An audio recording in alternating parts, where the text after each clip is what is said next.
Je ne regarde pas beaucoup d'animés, mais honnêtement, je suis très content d'avoir commencé celui-ci.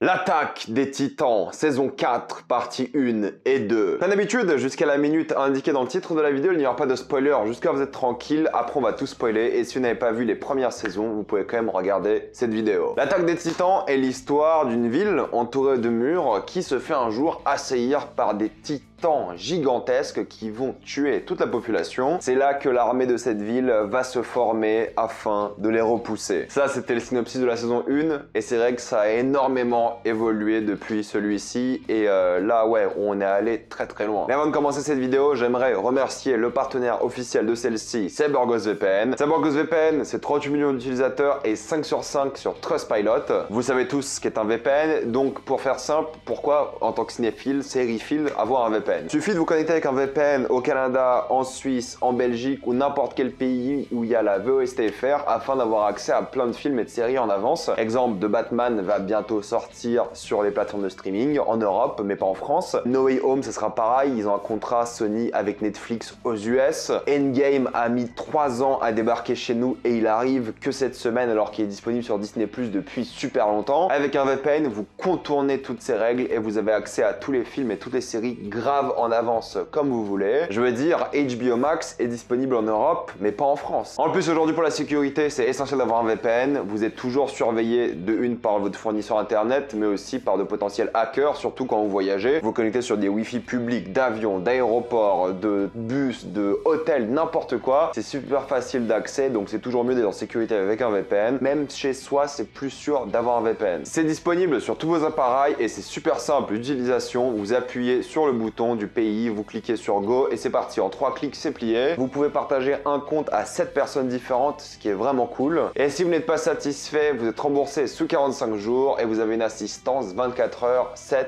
en français. Le lien sera dans la description et dans le commentaire épinglé et vous avez le droit à 85% de réduction et 4 mois offerts. Foncez sur l'offre. L'attaque des Titans fait partie de ces séries animées japonaises. J'en ai pas vu beaucoup dans ma vie, donc c'est vrai que je suis pas le plus calé en animation japonaise, mais ça fait partie de ces séries que j'ai décidé de commencer. J'avais fait la critique de la saison 3 à l'époque. C'est une série que j'aime beaucoup et je suis grave content de l'avoir commencé et même maintenant continué avec les 2 premières parties de la saison 4. Et oui, en effet, vous l'avez bien compris, il y a officiellement maintenant 3 parties de la saison 4. Ça a été annoncé hier du coup. Là, je fais la critique de la partie 1 et partie 2, mais il y aura une partie 3 normalement finale, un arc de conclusion qui sortira donc en 2023. Et j'ai envie de parler d'un truc qui apparemment fait beaucoup polémique chez les fans de SNK, c'est donc l'animation. C'est que moi, j'ai vu donc les précédentes saisons l'année dernière et en regardant cette nouvelle saison, j'ai remarqué qu'il y avait des changements d'animation, mais j'ai pas trouvé ça beaucoup plus moche. Enfin, il y a plein de gens qui trouvent que le style de Mappa, je crois, parce qu'il y a un changement de studio, c'est passé de 8 à Mappa, si je dis pas de bêtises, ils disent que c'est horrible, ils ont fait n'importe quoi et c'est juste trop moche, mais je trouve pas du tout. Je trouve que c'est vraiment joli, je trouve qu'il y a de beaux plans. Alors oui, peut-être il n'y a pas l'extravagance de la saison 3 par exemple, il n'y a pas les scènes les plus mythiques, mais ça fait vraiment bien le taf. Et je pense que aussi il y a une question de temps, et je l'ai lu un peu sur les réseaux ça, à chaque fois ils ont eu 1 an pour faire les saisons, donc je pense que forcément tu perds en qualité quand t'as moins le temps de faire des trucs. Il y avait une énorme scène que tout le monde partage sur les réseaux par rapport à la saison 3, et l'un des animateurs a dit que ça a pris 1 mois pour genre 2 minutes. Il y a un moment, ils ont pas le temps quand ils doivent fournir, là il y a quoi? Il y a 11 épisodes dans cette partie je crois, 11 épisodes x 24 minutes, t'as pas le temps de passer 1 mois sur 2 minutes, surtout quand tu dois sortir ça en 1 an quoi, enfin c'est pas possible. Donc je comprends peut-être la déception de certains, peut-être la saison 3 est meilleure, moi de souvenir, j'ai pas vraiment de souvenir que c'était largement meilleur, faudrait que peut-être je me regarde certaines scènes, mais globalement je trouve pas ça moche, loin de là, je trouve que c'est même beau à certains moments, il y a de beaux plans, une belle esthétique, on en parlera après. Maintenant il y a des titans en 3D pour le coup, je trouve qu'ils sont bien intégrés au monde, ça fait pas du tout bizarre comparé au reste de l'animation. Après voilà, moi je suis pas calé en japanimation, série télé, film ok un petit peu plus, mais bon en série télé j'y connais que dalle, et c'est vrai que pour moi en tant que mec voilà qui est du grand public qui regarde ça comme ça, j'ai pas été étonné de la qualité de l'animation, j'ai pas été choqué en me disant waouh c'est devenu trop moche. Au contraire, en plus vu qu'il y a une ellipse de temps entre la saison 3 et 4, l'ellipse de temps bah au fait ça aide le changement d'animation, et je trouve que bah la série elle a la gueule en vrai, enfin c'est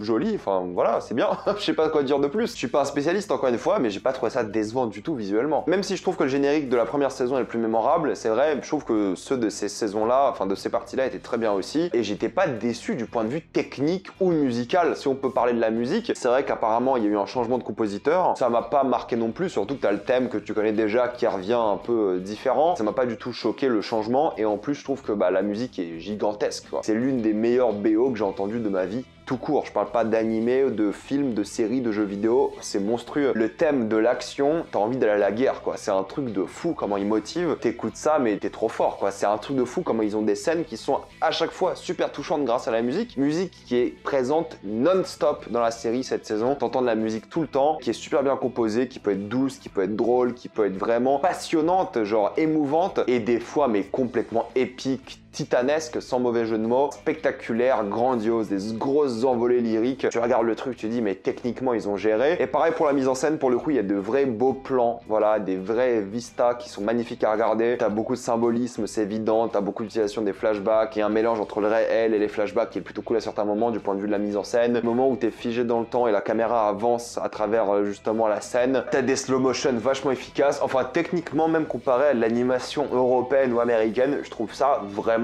un cran au-dessus. C'est rare de voir de l'animation aussi bien foutue, quoi. Sur une aussi longue durée, moi j'étais assez scotché. J'étais plus critique de la saison 3 parce que moi je pensais que tous les animés étaient comme ça. Et c'est qu'en voyant vos commentaires, en regardant d'extraits d'autres animés, j'ai dit ouais, c'est pas du tout comme ça, quoi. C'est quand même dans le haut du panier, j'ai l'impression, niveau animation, Attack on Titan. Et c'est vrai que ouais, là techniquement, j'ai remarqué, même si c'est peut-être un peu moins bien, vu tout ce qu'ils ont foutu en termes d'histoire dedans, l'animation qu'ils ont fait par rapport à ça, même s'il y a beaucoup de recyclage de scènes, ça se ressent, ils répètent beaucoup de scènes, des choses comme ça, d'accord, j'ai pas du tout été déçu. Surtout maintenant, quand je me suis retapé Attack on Titan l'année dernière pour faire la critique, c'est vrai que maintenant, je savais à quoi m'attendre et j'étais beaucoup moins déçu de la saison 3. Enfin, même si j'étais pas déçu pour la saison 3, mais maintenant, j'avais des attentes qui étaient plus réalistes et c'est que là, j'ai pas été déçu. Peut-être c'est moins bien, d'accord, certes, mais moi, ça m'a pas marqué, ça m'a pas choqué comme différence et j'ai trouvé ça vraiment impeccable techniquement. En tout cas, très bien. Peut-être en termes de direction artistique, il y a moins d'originalité, de créativité, certes, mais moi, j'ai trouvé ça vraiment satisfaisant. C'est pas la mise en scène pour moi qui me marque dans Attack on Titan, même s'il y a des choses vraiment bien dans SNK, je vais te dire tous les noms dans toutes les langues à chaque fois. C'est pas ce qui me marque à chaque fois, c'est vraiment pour moi l'histoire, c'est les personnages, c'est la densité, et on va en parler maintenant. En plus de cette gigantesque ellipse de plusieurs années qui est entre la saison 3 et 4, pendant un long moment, tu vois pas les personnages que tu connais réellement. Il n'y a pas les personnages principaux pendant 5 épisodes, je crois, et c'est que là, on est dans une saison qui est complètement différente parce qu'en fait, c'est une série de guerres, tout simplement. Là, on a tous les points précis de la guerre, et j'ai adoré voir une série de guerre qui est vraiment mature. Et les premiers épisodes, c'est une guerre de tranchées qui est vraiment horrible à regarder, et ça qui est bien, c'est que tu vois le côté horrible de la guerre tout le long. T'as les traumatisés de guerre qui sont et les civils et les militaires, t'as la guerre en soi que tu vois, les batailles, t'as le côté stratégique qui est hyper important, il y a le côté politique aussi. Dans la première partie, on va passer beaucoup de temps à regarder des histoires de politique, de stratégie, de planification, ce qui est vraiment digne d'un film de guerre par exemple ou d'une série de guerre. T'as les facteurs idéologiques, t'as un concept de race, on va dire, qui fait penser à des choses de la Seconde Guerre mondiale. T'as cette esthétique aussi très industrielle, Première, Deuxième Guerre mondiale, qui est vraiment intéressante. Ça fait très européen quand même. T'as l'histoire du génocide, du grand terrassement, c'est un terme qui revient souvent. T'as la brutalité, comme je vous l'ai dit, la violence, mais t'as aussi l'endoctrinement. T'as les gens qui changent de camp, les alliances qui évoluent, les motivations des personnages qui sont liés à la guerre. Mais t'as aussi la légèreté, t'as aussi la gentillesse. Par exemple, t'as des personnages qui vont faire des actes de gentillesse qui sont pas attendus d'eux, qui sont surprenants, et t'as aussi le côté léger où t'as des personnages qui vont se goinfrer de nourriture à certains moments pour avoir des moments où il y a moins de tension, moins de drame, parce que sinon il y a que la guerre et les choses horribles de la guerre. Donc c'est bien d'avoir un peu cet équilibre qui était plutôt bien fait, je trouve. T'as ce côté un peu théorie des jeux qui est intéressant, relations diplomatiques, politiques comme je vous l'ai dit, géopolitique aussi. Et t'as ce côté où les titans en fait c'est un peu des armes nucléaires, c'est vraiment des armes qui détruisent tout sur leur passage, et avoir un titan dans son armée c'est quelque chose d'extrêmement puissant et ils en jouent beaucoup. Tout tourne autour de ça, qui a l'arme nucléaire un peu en fait. Et c'est vrai qu'il y a une grosse différence entre la partie 1 et 2, la partie 1 même s'il y a quelques scènes d'action vraiment mémorables et vraiment cool, et plus de la planification, de la stratégie. Et c'est vrai que niveau rythme tu peux peut-être t'ennuyer à certains moments, je trouvais ça un peu long à certains moments, mais globalement j'avais juste l'impression que tout ce qui m'est raconté là sera extrêmement utile par la suite, et j'avais raison. J'ai dit ça comme si moi j'avais raison, mais en fait c'était logique parce que c'était fait comme ça. Et ouais, la partie 2 c'est full action, les 5 premiers épisodes c'est parmi le meilleur enchaînement d'épisodes que j'ai vu de ma vie pour une série. Les 5 premiers, la partie 2,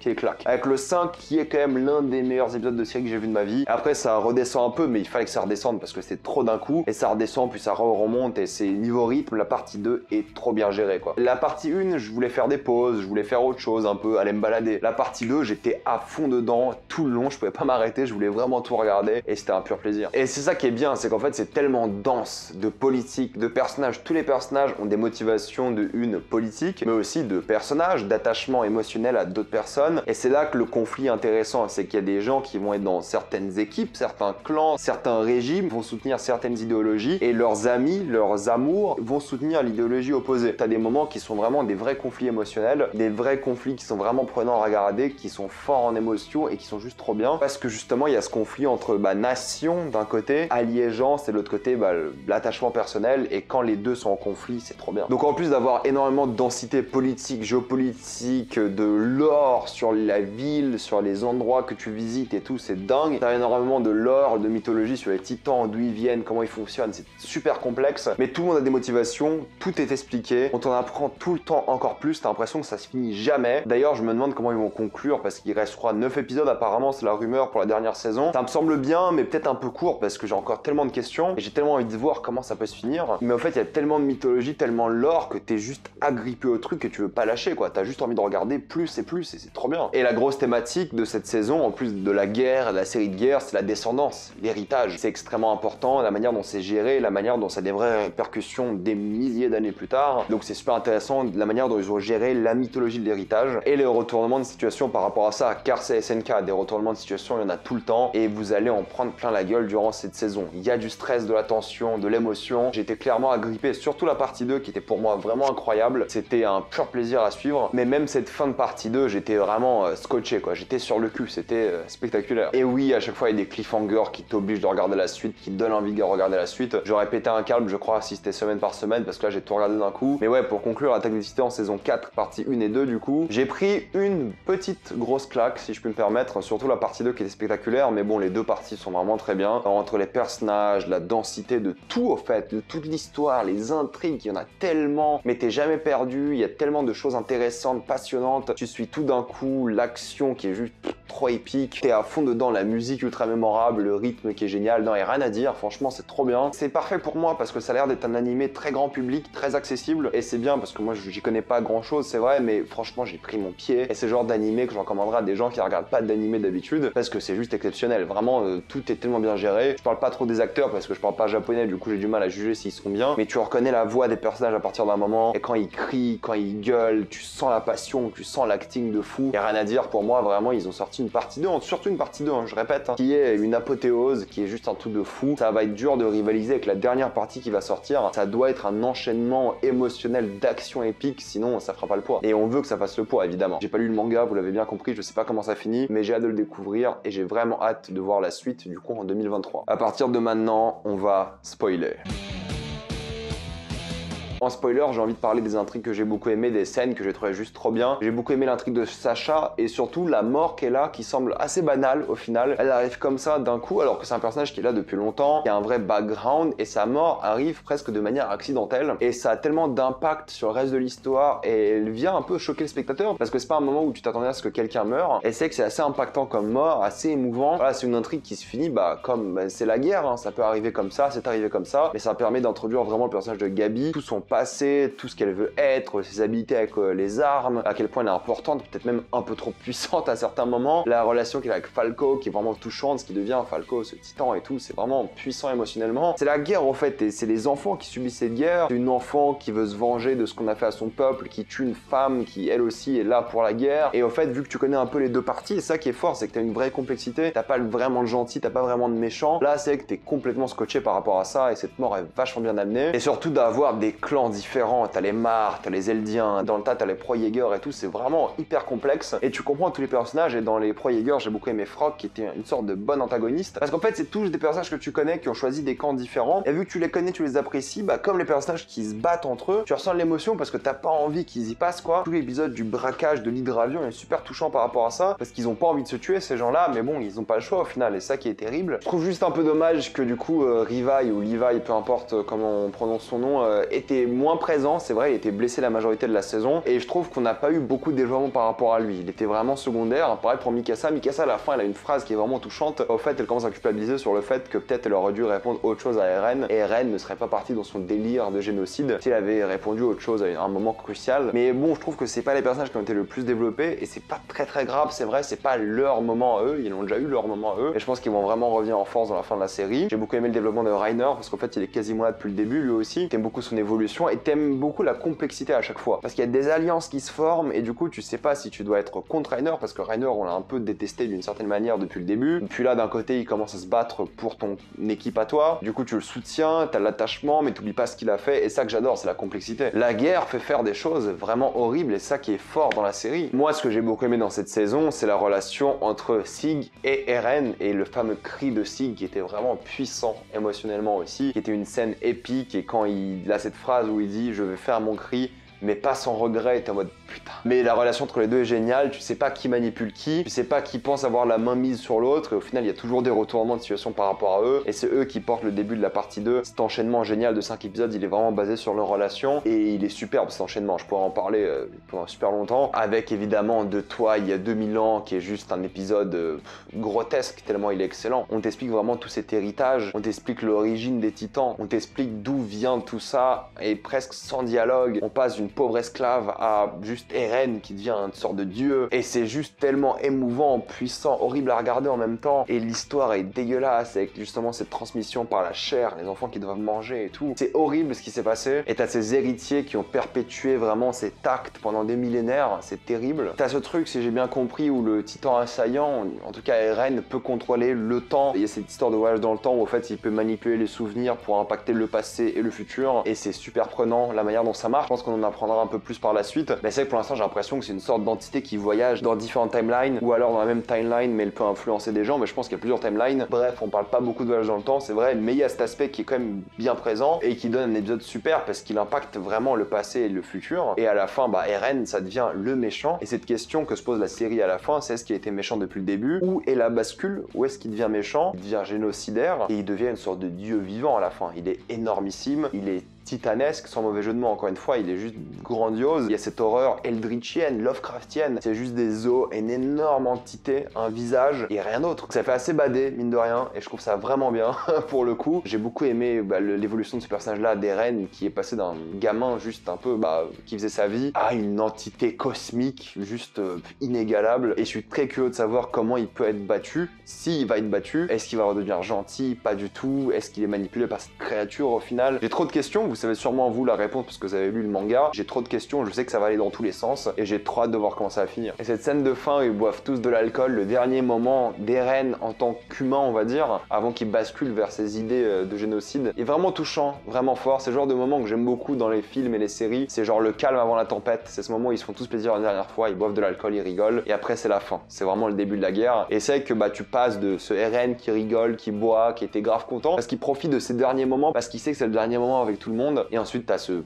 passage où tu vois sa tête sur un tas d'os et tout, c'est terrible. Bref, trop bien, Attack on Titan, vraiment j'aime beaucoup, c'est super stylé, tu passes un super moment devant et rien à dire, c'est puissant, je pense que j'ai même pas encore saisi toute la complexité de l'œuvre, j'ai beaucoup aimé, mettez-moi dans les commentaires ce que vous en pensez, avez-vous adoré ou détesté, tout ça dans les commentaires. Comme d'habitude, pensez à vous abonner à la chaîne pour plus de vidéos, mettez un j'aime et partagez cette vidéo, ça aide beaucoup la chaîne, suivez-moi sur tous mes réseaux. Avant de quitter cette vidéo, pensez à cliquer sur le lien dans la description et dans le commentaire épinglé afin d'accéder à l'offre CyberGhost VPN. Ayez accès à tout internet, naviguez en toute sécurité pour uniquement 1,84€ par mois. L'application est vraiment sûre, vous pouvez par vous-même essayer. Foncez vraiment dessus et moi je vous dis à une prochaine fois. Salut à tous.